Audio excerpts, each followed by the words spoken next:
Okay, so next we'd like to invite our final, our only in-person keynote speaker this evening, Chairman of the Massachusetts Cannabis Control Commission, Commissioner Stephen Hoffman. I'd like to invite him up. As you know, he has an extensive background. He can talk a little bit here.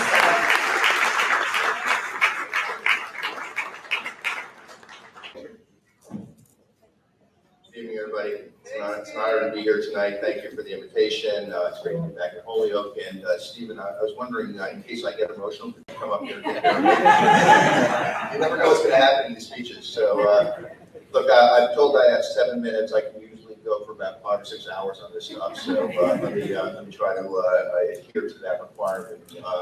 Let me just give you a brief overview, kind of how we got to where we are, and then talk about the topics of the evening, which are diversity and equity. I just want to, before I start, Shakia, where are you? I can't see these lights. Let me just introduce Shakia Scott. She is our Director of Community Outreach. Before and after the event, she'll be over there talking about our equity program for anyone that's interested in asking some questions about what we're doing. So, Shakia, thank you for being here today. We're about 1 year and 7 months in business. The history is question 4 was approved by the voters in November 2016. The legislature said not so fast. They studied the issue for 8 months, made some changes to the text of the voter initiative.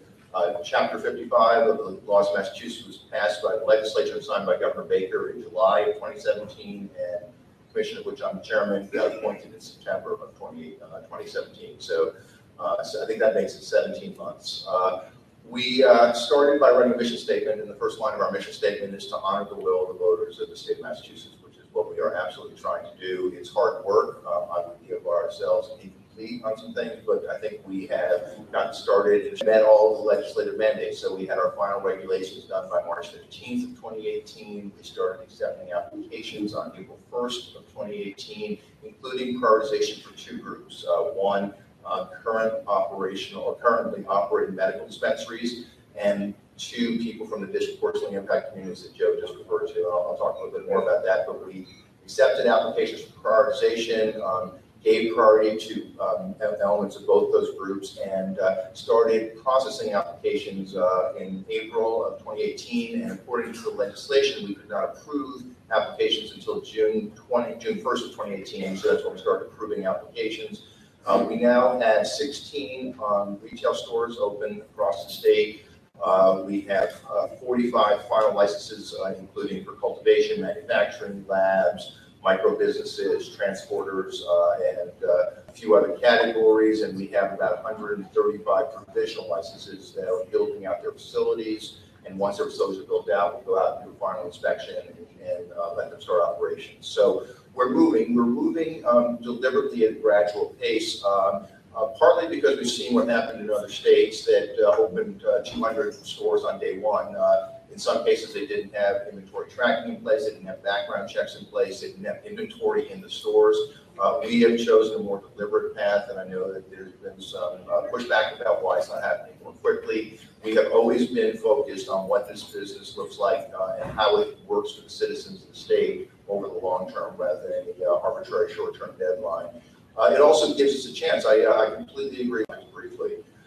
The legislation that created our commission is very explicit that we have to build an industry that looks like the state of Massachusetts in terms of diversity. And I'm talking about gender, ethnicity, veterans, LGBT, disabled people. It has to look like the state of Massachusetts, and certainly it doesn't yet.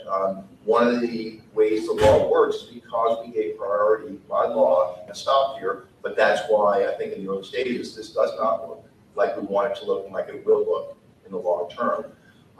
The other part of the legislation that's relevant is the legislation says that we have to ensure that those citizens of disproportionately impacted communities are full participants in this new industry. And it's kind of got my entire career until this job. Arrest rates, incarceration rates. It also didn't define what full participation meant. We defined it as employment, as management positions, as equity ownership, and that's what we're committed to do. It is hard work. we, aside from prioritization, have done a number of things. We have the social equity program that Shania is more than happy to talk that we'll be rolling out shortly. We're going to front load that with some sessions that are taught by commissioners, myself included, on basic things that are required in this business, including in my case, I'm going to teach business planning. So we're trying to both do outreach and training. As again, Joe mentioned, every applicant for a license in the state of Massachusetts has to tell us what their plans are for both promoting diversity and for promoting participation by disproportionately impacted communities. And I'm really, really happy to say that a lot of them are stepping up. And I see Sierra in the back corner there. They have an accelerator, there are incubators, there are training programs. Most of the private sector people that have gotten licenses are stepping up and are part of the solution. They are only part of the solution, but they are absolutely playing a key role.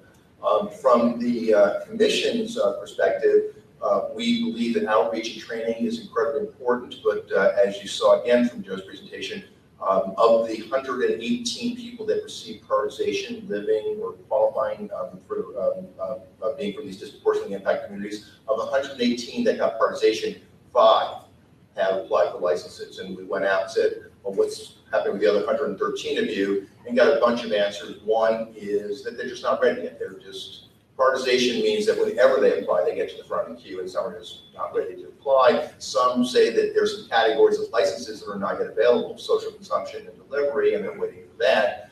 Some say the municipal processes are slow, opaque, difficult to navigate, and then they use some other less polite language. I won't say what someone just told me about Boston. It wasn't polite. But the biggest single issue, and I don't need to make light of this, is an incredibly important issue. The biggest single issue is lack of financing. We are still operating in an environment that is federally illegal. Banks, even though some banks are participating in cash management, no banks are lending in this industry. There are no traditional sources of finance. And with private sector, to create a fund that would essentially provide interest-free loans to people from these disproportionately impacted communities to help them get started. I can't tell you that we've succeeded in getting legislation passed yet, but I can tell you that everybody I've met with in state government and private sector is incredibly supportive. We will get something done, and I think that ultimately is going to be the key to breaking through to where we want to get to. I think that it's going to have to be what we can do as an agency, what other state agencies can do, what the private sector can do, companies like Sierra, and what cities and towns can do. And so you see in Somerville, in Boston, in Holyoke, the cities and towns are doing their share to try to create the kind of industry we're looking for. So I agree we are not where we want to be by any stretch of the imagination, but I will tell you honestly, I would not have taken this job unless I was totally committed to the required outcomes that are in the legislation, and if I wasn't totally convinced we're going to get there.